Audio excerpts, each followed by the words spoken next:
அக்காலத்தில் இருந்த சபையின் நிலவரம் என்ன, இக்காலத்தில் உள்ள சபை நிலைமை என்ன என்பதை நீங்கள் உங்கள் இருதயத்தில் இருக்கிறத நீங்கள் சொன்னீங்கன்னா அதை கேட்க எங்களுக்கு வசதியாக இருக்கும். மற்ற முந்தைய காலத்தை விட இந்த காலத்தில் அதிகமாக சபை சபை சபை என்கிற வார்த்தை அதிகமாக பயன்படுத்தப்படுகிறது. அதில் சந்தேகமாக இல்லை. ஆனால் அந்த சபை என்பது குறித்த ஒரு தெளிவான உபதேசம் போதுமான அளவு ஒரு சராசரி விசுவாசிக்கு கிடைக்கவில்லை. அது ஒரு முக்கியமான குறிப்பை நம்ம எடுக்கணும். இதை ரொம்ப இது அதிகமாக இது குறித்து பாரப்பட்டு தான் ஆண்டவர் சித்தமானால் என்னுடைய கடைசி ப்ராஜெக்ட் புக்கு பைபிள் சர்ச் அப்படின்னு இருக்கும். அது ஒரு பெரிய டெக்ஸ்ட் புக்காக வரும். அதுக்கு கிட்டத்தட்ட 7 தலைப்புகளில் ஒரு 1000 குறிப்புகள் ஏற்கனவே கடந்த 6-7 ஆண்டுகளாக. இன்டர்ஜெக்ஷனு நீங்க சொல்லிட்டு வாங்க. இன்டர்ஜெக்ஷனு கடைசி புக்குன்னு சொல்றீங்க, லாஸ்ட் ப்ராஜெக்ட்னு சொல்றீங்க. இதுக்கப்புறம் புக் எழுத போறது இல்லையா? அப்படின்னு இல்லை. மேஜர் வந்து வெரி மேஜர் ஆர்டிகல்ஸ் இருக்கலாம், பட் வெரி மேஜர் மட்டும் இல்லை. கிட்டத்தட்ட நிறைய சப்ஜெக்ட்ஸில் relevant subjects, not all subjects, most of the relevant subjects already நான் எழுதிட்டேன்.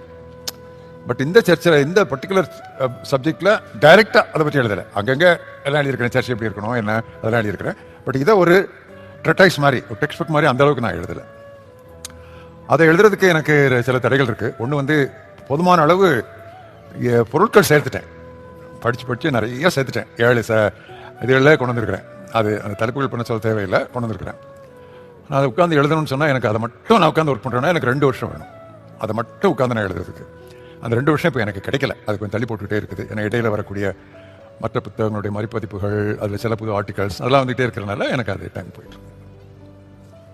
இன்னொரு காரியம், அந்த புக்கை எழுதும்போது எனக்கு கொஞ்சம் மற்ற புக்ஸ் எழுதுறதை விட கொஞ்சம் கூடுதல் பரிசுத்த நடுக்கம் இருக்குது. ஏன்னு சொன்னால், நான் வந்து ஒரு லோக்கல் சர்ச் பாஸ்டர் கிடையாது. நான் வந்து ஒரு பைபிள் டீச்சர். அப்போ ஒரு லோக்கல் சர்ச் பாஸ்டராக இல்லாத ஒருத்தர் சர்ச்சுங்கிற புக்கை எப்படி எழுதலாங்கிற ஒரு கேள்வி உண்டு, இருக்கும், கண்டிப்பாக வரும். எழுதினாலும் வரும், எழுதுனாலும் பின்னாலையும் வரும். ஆனால் அதை குறித்தும் எனக்கு ஒரு ஆத்தென்டிசிட்டி இருக்குதா, நான் அந்த ப்ராஜெக்டை அட்டெண்ட் பண்ணலாமான்னு சொல்லி இதை படிக்க ஆரம்பிக்கும் முன்னாலே வந்து நான் பைபிளை கொஞ்சம் பார்த்தேன். அப்போஸ்தலன் பவுல் வந்து ஒரு லோக்கல் சர்ச் பாஸ்டர் கிடையாது, அவர் ஒரு மிஷனரி. ஆனால் அங்கங்கே போய் he was a local church planter. He planted the churches. Perfecting of சர்ச்சஸுக்கு அவர் லெட்டர்ஸ் மூலமாக விசிட்ஸ் மூலமாக தான் பண்ணார். இதை நான் எங்கே நான் நினைவு வருது எனக்கு எப்படின்னா, 1969ஆம் வருஷம் உங்களை சிலருக்கு தெரிஞ்சிருக்கும், செல்வி ஹியூஸ் அப்படின்னு சொல்லி ஒரு பைபிள் ஸ்காலர், ஒரு God's real chosen servant, counsellor, everyday with ஜீசஸ்னுடைய ஆத்தர். அவர் மெட்ராஸ்க்கு வந்தார். வந்து ஒரு பாஸ்டர்ஸ் கான்ஃபரன்ஸ் நடத்தினார் பெரியார் திடலில். அதில் பாஸ்டர்ஸ் மட்டும்தான் அட்டன் பண்ணலாம். பட் நான் எப்படியோ திருட்டுத்தனமாக அட்டன் பண்ணேன். அதுக்கு சில வழிமுறைகள்லாம் இருந்துச்சு, அது வழியாக நான் உள்ளே போனேன். அப்போ அதை ப்ரிசைட் பண்ணது பாஸ்டர் சுந்தரம்.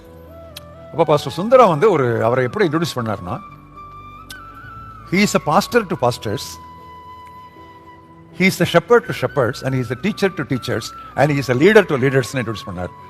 அந்த ஸ்டேட்மெண்ட் வந்து என்னுடைய லைஃபையே சில இடங்களில் வந்து திசை திரும்பாமல் பார்க்கறதுக்கு உதவியாக இருந்துச்சு.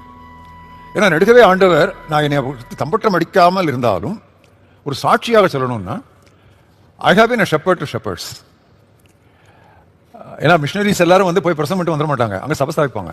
அப்போ அவங்க ஷெப்பர்ட்ஸ் ஆயிடுறாங்க. அவங்கள நான் இத்தனை வருஷங்களாக நான் ஷெப்பர்ட் பண்ணியிருக்கிறேன். And I have been a preacher to preachers. நிறையா ப்ரீச்சர்ஸுக்கு நான் கைட் பண்ணியிருக்கேன், கவுன்சில் பண்ணியிருக்கிறேன், அவங்களை வளர்த்து கொண்டு வந்திருக்கிறேன். I been teacher to teachers also. So எனக்குள்ள ஒரு சின்ன தெம்பு, ஒரு தைரியம், பரவாயில்ல எழுதுவோம் அப்படின்னு சொல்லி ஒரு சின்ன தைரியம். இது என்னுடைய அது அந்த அப்ரிகன்ஷனை ஓவர் கம் பண்ணவே எனக்கு கொஞ்சம் நாள் ஆச்சு. பட் நான் ஐம் ரெடி வித் மெட்டீரியல். நீங்கள் எல்லோரும் எனக்காக அந்த ஒரு காரியத்துக்காக ஜெபம் பண்ணுங்க. அந்த புக்கை நான் எழுதி முடிச்சேன்னா அது கொஞ்சம் கஷ்டமான புக்கு. ஏன்னா நான் எல்லாரையும் அந்த புக்கில் திருப்தி பண்ண முடியாது. ஒரு செக்ஷன் சிஎஸ்ஐக்காரனுக்கு சந்தோஷமாக இருக்கும், இன்னொரு செக்ஷன் பெண்டிகாஸ்டல்காரனுக்கு சந்தோஷமாக இருக்கும், இன்னொரு செக்ஷன் நான் பெண்டிகாஸ்டலுக்கு சந்தோஷமாக இருக்கும், இன்னொரு செக்ஷன் ஆன்டை பெண்டிகாஸ்டலுக்கு சந்தோஷமாக இருக்கும். இப்போ இவ்வளோ ஸ்ட்ரீம்ஸ் இருக்கும்போது எல்லாரும் திருப்தி பண்ண முடியாது. அங்கங்கே சிலருக்கு உதைக்க தான் செய்யும், அது அடிக்க தான் செய்யும். ஆனால் நான் வந்து ஒரு அன்பயஸ்டாக இருக்கிறதுக்கு போதுமான ப்ரிப்பரேஷன் எனக்கு மென்டலாக கற்றுக் கொடுத்துட்டார். அது ஒரு அன்பயஸ்டாக தான் இருக்கும். ஆனால் அது மூலமாக எனக்கு நிறைய நண்பர்கள் கிடைப்பாங்க, நிறைய விரோதிகளையும் நான் சம்பாதிப்பேன். இந்த மாதிரிலாம் சில நான் அது கொஞ்சம் நான் செலுத்த வேண்டிய கிரயம். I have to pay that cost. எல்லாம் ப்ரிப்பேர்டாக இருக்கேன். எனக்காக ஜெபம் பண்ணுங்க. ஹெல்த் வந்து எனக்கு ஒரு பெரிய இஷ்யூ. நான் உட்காந்துருக்கிறது ஒரு பைல் புல்ல போட்டு தான் உட்காந்துருக்கேன். எனக்கு வந்து அக்யூட் பைல்ஸ் இல்லை, ஆனால் இப்படிலாம் நான் ப்ரிவென்டிவ் மெஷர் எடுக்கலைன்னா என்னால் சமாளிக்க முடியாது. எனக்கு ஸ்பைன் ஆப்ரேஷன் நடந்திருக்கு, பேக் பெயின், கூடி மட்டும் ரொம்ப கேர்ஃபுல்லாக இருக்கணும். அதனால தான் நான் வந்து டேபிளில் இப்படி உட்காந்து எழுத முடியாது. ஒரு சாதாரண பிளாஸ்டிக் சேரில் கிராஸ் லெக் போட்டுக்கிட்டு ஒரு பேட் வச்சு தான் எழுத முடியும். எனக்கு டேபிள் வச்செல்லாம் என்னால் எழுத முடியாது. ஏன்னா அவ்வளோ தூரம் எனக்கு குனிஞ்சு எழுதுனா எனக்கு தாங்காது. ஸோ பேக் ப்ராப்ளம் இருக்குது. வெட்டைகோ 35 வருஷமாக வெட்டைகோவில் கஷ்டப்படுறேன். எப்போ திடீர்னு விழுவேன்னு சொல்லி சொல்ல முடியாது. வெட்டிங் சாப்பிட்டுக்கிட்டே இருக்கிறேன். ஹார்ட்டை பற்றி சொல்ல வேண்டாம், அது எல்லாரை விட திருக்குள்ளது. ஸோ 27 வருஷம் ஆச்சு ஓப்பன் ஹார்ட் சர்ஜரி. அது ஒழுங்காக இருந்திருக்கணும். அது சாதமானு சொன்னான். ராஜாவினுடைய பதார்த்தங்களை பார்க்கும் பொழுது அதில் இச்சிக்காதே, இச்சிதான் தொண்டையில் கை வைக்கணும்னு. நான் இச்சித்தேன், அது தொண்டையோட விடாமல் அது நெஞ்சிலே கத்தி வச்சுட்டாங்க. ஸோ இதில் நான் கஷ்டப்பட்டு நான் வெளியே வந்து ரொம்ப அந்த காலத்தில் வந்து 50% தான் சான்ஸு 27 வருஷத்துக்கு முன்னால் ஓப்பன் ஹார்ட் சர்ஜரி. அதுக்கப்புறம் போன வருஷம் மறுபடியும் 27 வருஷம் சமாளிச்சதே பெருசுட்டாங்க. போன வருஷம் ஒரு சின்ன ப்ராப்ளம் வந்துச்சு. ஆனால் ஒரு அந்த அட்டாக் வர்றதுக்கு ஒரு 1 மினிட் முன்னால் இது பண்ணிட்டாங்க. அவங்க உள்ள ஸ்டென்ட் போட்டாங்க. ரொம்ப ஃபாஸ்ட்டாக பண்ணாங்க. என்னுடைய மகா அவ்வளோ ஸ்விஃப்டாக எனக்கு ஆக்ட் பண்ணனால கார்டியாலஜிஸ்ட் எல்லாம் ரெடியாக என்னை ஹாஸ்பிட்டலில் ரிசீவ் பண்ணி உள்ள உடனே கொண்டு போனாங்க. அது காஷ் கிரேஸ் இத்தனை வருஷங்களாக பழகினதில் அந்த மாதிரி சில ஃபெசிலிட்டிஸு. இது நான் சொல்கிற காரியங்கள், நீ சொல்லாத காரியங்களே எவ்வளோ உண்டு. ஸோ ஃபிசிக்கலாக நம்ம அப்படி தான் இருக்கிறோம். பட் அன்னைக்கு உன்னுடைய கிருபை போதுங்கிறதுல நான் ஓடிட்டுருக்கேன். ஸோ இதான் பாயிண்ட்டு.